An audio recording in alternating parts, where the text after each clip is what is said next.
Di ba? Eto, pakinggan niyo ang ganda ng paliwanag dito ni Cayetano. Yung i-table, simpleng salita, isang tabi muna. Oo, isang tabi. Isang tabi. I-table. Oh. I-table muna natin itong, ito. Yan.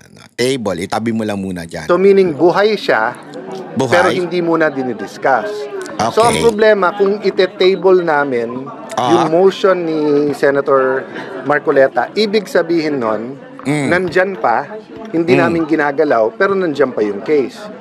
Labag yun sa sinabi ng Supreme Court na immediately executory. Pero kung isang tabi mo, ibig sabihin buhay siya, pero pag naging final yung decision, pwede mong patayin. So ang kaibahan naman nung motion na pinasa natin ngayon na in-archive na siya. Ayan, ito yung pinagkaiba. Tandaan ninyo buhay pa yung i-table. Buhay pa, itinabi mo lang. Ipinatay mo lang. Ito namang archive, Na sinunod yung Supreme Court decision, pinatay na siya. Okay. So kung ma-reconsider ng Supreme Court, pwede mong buhayin. Okay. So in one sense, many people will say, hindi ba pareho lang yon na yung buhay, hindi pwede pareho mong patayin yun. yung... Patay na yun eh. Yung isa itinabi mo lang. Subukan mo yun. Eto subukan mo. I-table mo yung kabit mo. At saka i-archive mo na yung kabit mo. Ibig sabihin nun, pinatay mo na yung kabit mo. O ano yung buhayin? O magkakabit ka lang uli ng iba.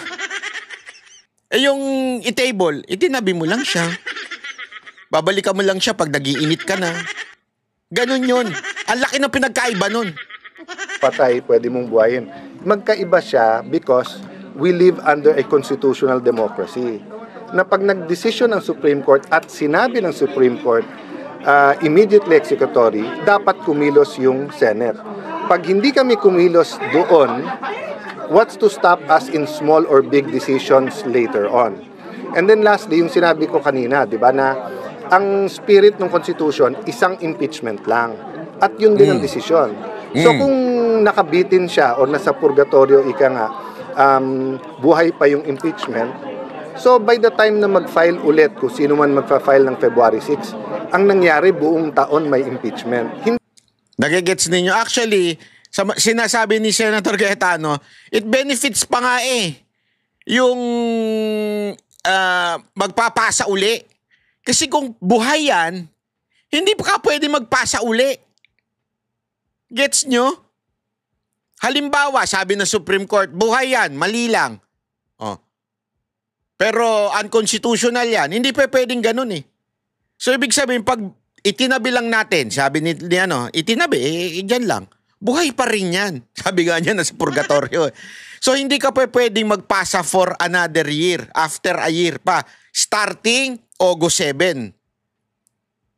So, ibig sabihin nun, another August, sa susunod na August, kasi 1 year. Pero pag sinabi mong patay na talaga yan, sinunod natin yung sinabi ng Supreme Court na void ab initio, wala talaga yan, starting sa simula. Ibig sabihin, February, pwede ka na magpasa uli ng impeachment. So, mas napaaga pa nga.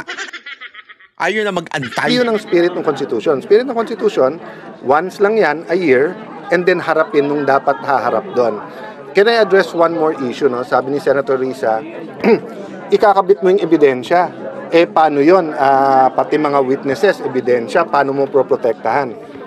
Like in this... Yan kasi sinabi ng Supreme Court.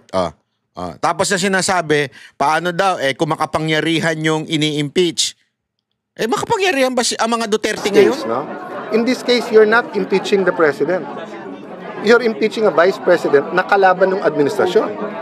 Hindi kaya ng administrasyon protektahan ang mga witnesses at ebidensya, di ba?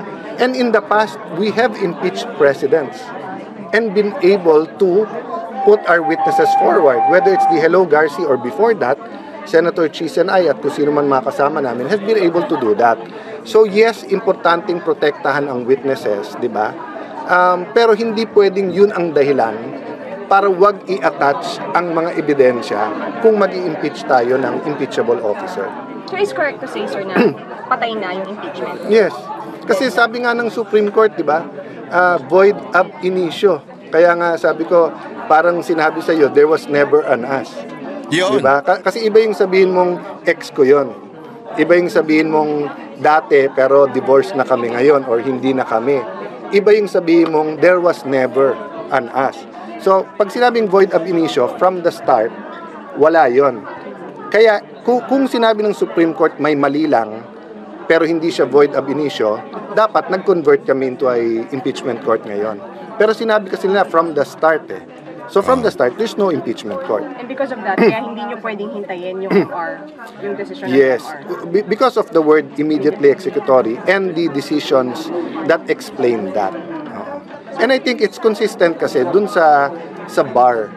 Kasi kung walang bar, if the Constitution said you can file as many every year, di pabayaan natin pending, pwede naman pala eh. Pero sabi ng Constitution, 1 lang a year, after that it's barred. At sabi ng Supreme Court, it's barred because of the first 3 na hindi inaksyonan. No? So again, there'll never be a perfect decision. Diba? Kaya nga adversary eh. There's adverse sides. It's adversarial. There's may one side, there's the other side. It just so happen na hati ang mga legal luminary ngayon. Diba? That's why I was saying nga, advocate tayo. Kung yun ang tingin mo, I respect that. Pero huwag mo sabihin, eto yung tama, eto mali. Kasi nga, in the end, it's the Supreme Court who will say na eto yung prevailing na doktrina.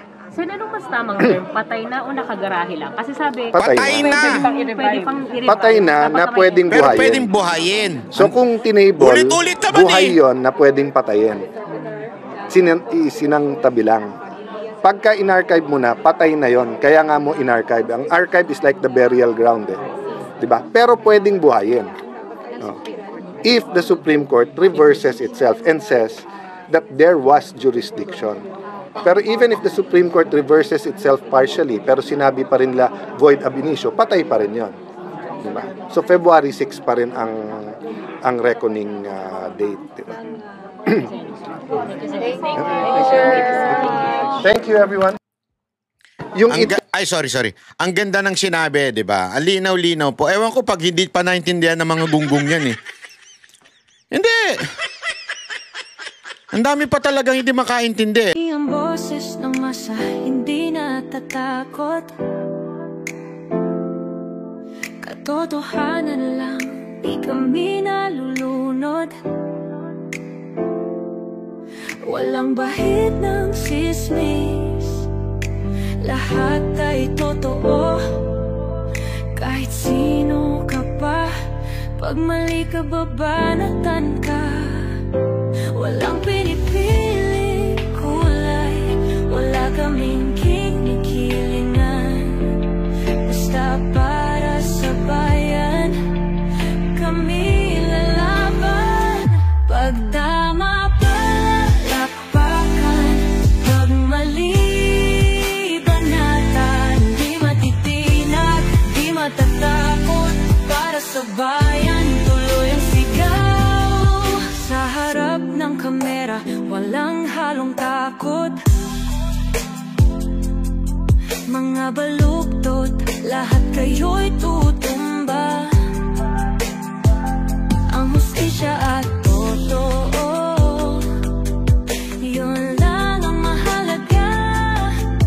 Kahit sinong harang, di kami matitinag. Walang pinipiling kulay, wala kaming kinikilingan. Basta para sa bayan, kami lalaban. Pag tama palakpakan, pag mali banatan. Di matitinag, di matatakot, para sa bayan tuloy ang sigaw. Kung nasa tama ka, ikaw ay aming kasama. Pero pag mali ka, handa ka na bang mabasag? Banateros kami, walang inuunan. Dahil bayan muna, bago ang sarili.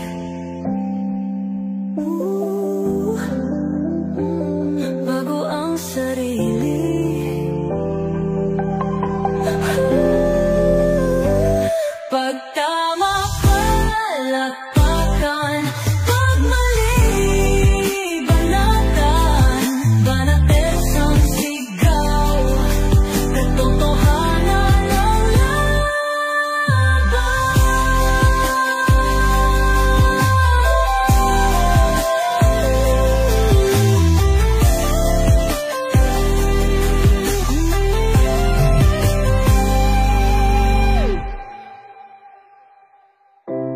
Sa harap